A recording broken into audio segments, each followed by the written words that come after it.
So you told me a good amount of stuff, so I only have like a few more questions. Okay. I was wondering how you met Rebecca. Rebecca, a local girl, 5 kids in the family, a ranch, and she was married to a guy who was a pharmacist. And he started down in the pharmacy and didn't like that, went to work at the hospital, was a hospital pharmacist. And his name was Doug Haverly. And I would use him, like you had, let's say you had cancer and you needed, and we had what we call a pain cocktail. It had, different things in it to handle like nausea or pain or whatever. And, and so I would take and introduce the patient to Doug, and he would call him every day until they got the mixture right, and of course they thought that was wonderful. And he enjoyed it. He made no charge for what he did. And I also would admit someone to the hospital and give the admitting orders and so forth, and then call up Doug and say, this lady's got high blood pressure and diabetes and something else. Would you review her medicines? And I'm going to be at the hospital at 12:30 noon. And he'd be there and he'd have it all laid out. And it's a funny thing about, some people are very jealous as a physician. They want all the glory. I'll make all the decisions and so forth. Mm-hmm. Other people are users like me, and you heard from one of my nurses, Dory Wood, and a guy like Doug. And so when I send my patient to Doug, and he cares, and together they work through the best pain cocktail, let's say, mm-hmm. They think I'm wonderful. They think he's wonderful, but I'm wonderful because, So anyway, I didn't have much jealousy, and I would use, like my nurse, Dory, you come in for, I don't care, a rash or something, and you say, what about this? And I look at it, and it's something that we should take off and study. I said, we ought to take it off. And they said, well, when are you going to do that? I said, how about today? I push the button that calls the nurse, and all I'd say to Dory is, I want to take this off. Then I'd go to another patient that would be waiting. She'd take him into minor surgery and prep the skin, and then she'd take the needle and put the deadener in. So I walk in, everything's all ready, put my gloves on and go whoosh, whoosh, and 3 stitches, it probably didn't been 4 minutes, and walk out and say, we'll take those out in a week, and she'd take care of all that. So she was injecting somebody one day, and there was a guy, and he says, shouldn't the doctor be doing this? And she looked at him, and she says, you don't want to have him do that. He's always in a hurry, and he'd inject it too fast, it would hurt. Oh, okay, go ahead. So anyway, so I had a lot of quality people around me, and I used them and abused them the best I could. Anyway, Doug Haverly ended up getting cancer, and he went downhill fairly rapidly. And when he passed away, I was asked to do the eulogy at his funeral, and was happy to do so. And so about a year after that, my wife, Corinne, died, and I had a long-time patient who was a state legislator, incidentally, and he was very interested in the Okanagan County Museum, and had hired Rebecca as a part-time worker for their, and so he called me up one day and said, Press, we're going to go out to dinner on Friday night. Would you like to go? I said, sure. And he said, well, stop by the house, we'll have a drink, and then we'll go. So I get by the house, and they start telling me this is so-and-so is singing English ballads or something, and ballads, anyway, music. And so I said, okay. Oh, and Rebecca Haberly might be there. I said, great. And I knew her, but no real, it was a different circle. And so she came in, and I jumped up, and she said she had another group to go to, but she came to our table, and there was a little magic already the very first. And so after about an hour and a half, and she said, what would you like to be doing right now? And I said, I'd like to be dancing with you at the Caribou. We excused ourselves, and That's a great line, Grandpa. yeah. So anyway, I started going with her about 6 months after Green died, and I'd seen people, make a mistake and go too soon. So it was about a year and a half after Green died that we got married. And so, she was 19 years younger than me, and she ended up dying. Both my wives were 58 when they died. That's a useless piece of information. It's pretty weird, though. Yeah, only like 2 more questions. One, I was just wondering what it was like to be raising like 3 boys at once. 3 teenage boys, and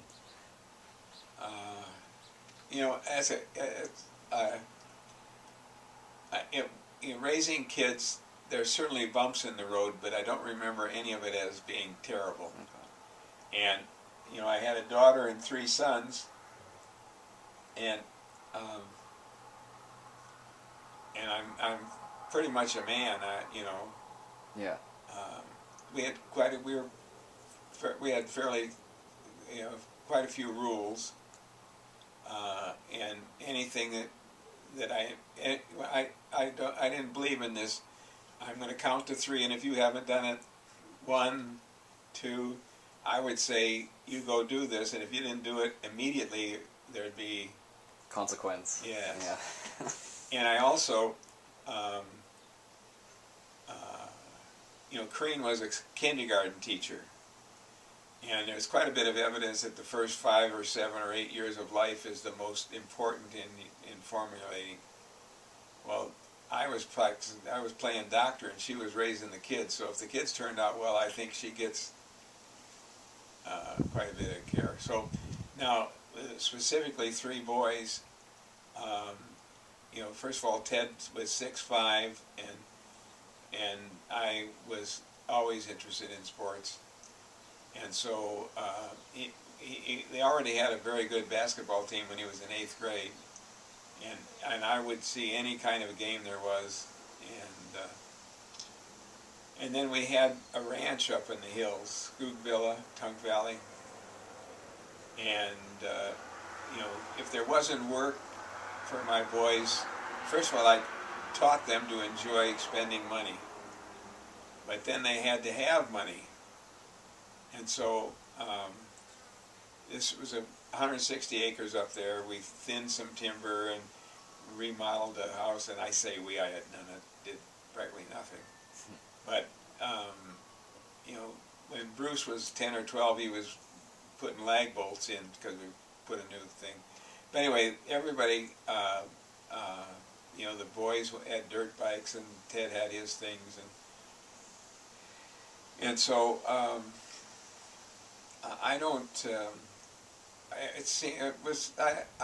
When we had 4 kids, I would have gone for 5, and she said, "No, you'll just give me another boy."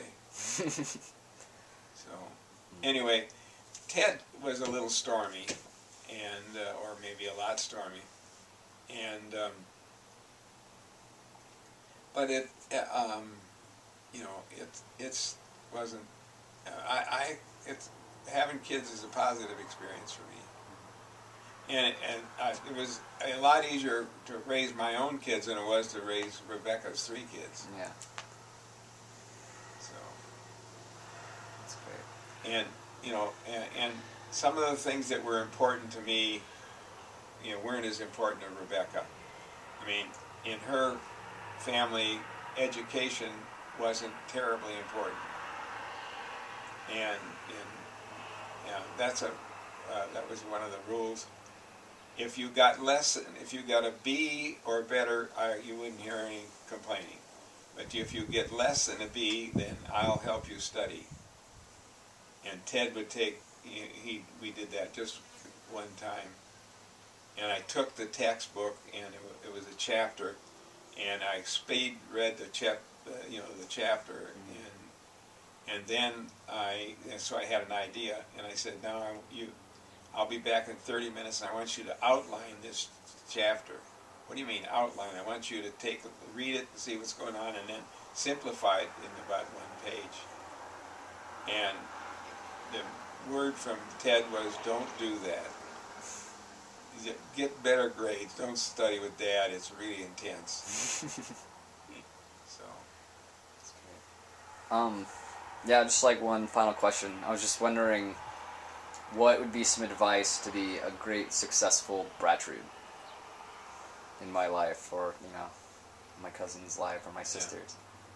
Well, first of all, I'm giving you a quick answer. You already have some qualities that it is within your, just like you settled down and got decent enough grades to graduate, and now digested 2 years of college, and now you're functioning at quite a bit higher level than you were back in, So I would say, if you're going to be in a class, at least go to the class and pay attention, because you'll get almost most of it out.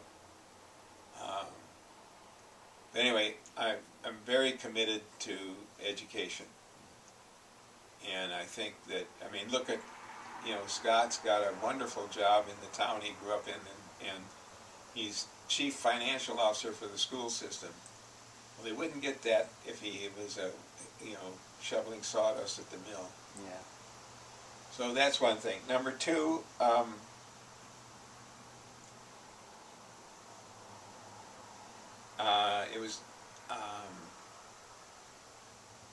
it was stressed strongly by me that they would never sauce or give any significant problem to their mother.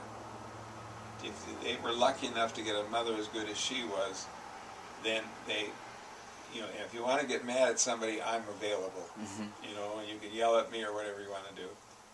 But, if she asks for something or wants something, yes, mother. And that worked. And, the rewards were terrific, because she was a great cook, and me and my kids, everybody could invite people over. And then I think you'll go farther in life, and this is something you already have, and that is you respect old people. Not real old, but the idea that somebody that's 50 might be, out of touch with reality. There's a lot of things that happen in life, even though we think the computer and everything's brand new and all this, there's an awful lot of things that are the same. So I think respect. Elders. Yeah. And that's why, when I ask you what you're doing, and you're into a different phase of music, that's very positive for me, because I think that that would give you an opportunity to be in the field that you love, in a place where you could make a decent living, because life is more fun it doesn't have to be a lot of money, but it's nice to have a little. Like a sustainable amount. Yeah. Great. Did I beat my children? I would thump them sometimes, like that, or take an ear and say, you sit in this chair. Yes. But I think that I really do believe that by 5, 6, 7, an awful lot of stuff has been established, and I wasn't the greatest dad. I'm sure that a 60-hour week would be a short week for me. But on the other hand, I lived there, and the office wasn't a mile and a half away, so I could even go home for lunch. Yeah. But, you know, like say it's a busy day and I'm at the hospital and supper's at 6. Well, supper is 5 minutes away. I could excuse myself, be home, have supper, and be back at the hospital in 30 minutes.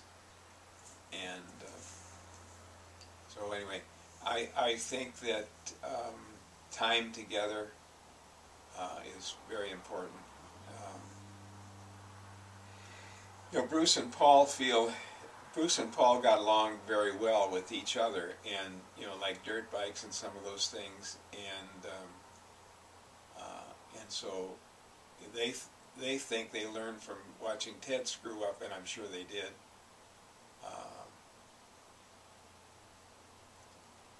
But anyway, I would say that to be moderately efficient, like we just cleaned the kitchen. You know, I suggested a couple things to you, and pretty soon you were doing things by yourself, and we got the job done. And we didn't have to bug you or anything else. So that's a kind of disjointed answer. I see what you mean, though. Definitely. Yeah. Now, I would have trouble, you know, if Ashley was in my home, because she's now graduated, and the idea of staying home to take care of her mother, you know, Kath has got to work this problem out for Kath, that isn't Ashley.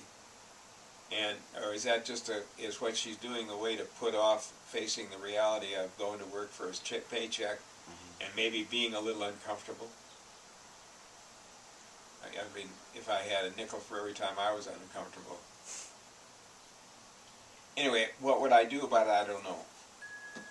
But you know, I have a way of rewarding good behavior. The boys had bought a Honda 70. It's a low-end entry, you know, and they were probably 10 and 12 years old at the time. And we had a good stretch, you know. I mean, we were getting along good and so forth. And I went to a medical meeting in Seattle, and I was reading the Wenatchee paper, and they had a small dirt bike on sale for, maybe it was an $800 dirt bike, and it was on sale for $550 or something. And I had that little Pinto because it was a gas thing. And you could take, and I think you could take the front wheel off. Anyway, it fit in the back end of that Pinto, and I brought home and showed that to the boys, and they thought that was just absolutely wonderful. But now you see they got to buy gas and some other things, so you know, I would try to reward behavior that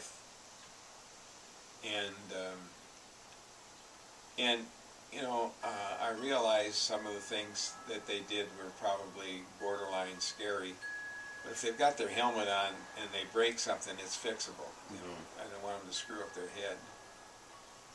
So, yeah, why don't you run upstairs and see if anything's done? Okay. If there's done, I'll come up. Okay, cool. Well, yeah, thanks for the interview, and there's a lot of good lessons. And Jake, I wish you a lot of good luck, and I'm very pleased that you're putting some purpose. It makes a whole lot more sense to me to do something like this with showing some skills I suspect many other people don't have. My guess is that you probably, if you're doing pretty well at this, this is something that you innately do well. The idea of doing something every day that you do well is very satisfying. Yeah, definitely. Thank you. Tell me what's left up there. Okay.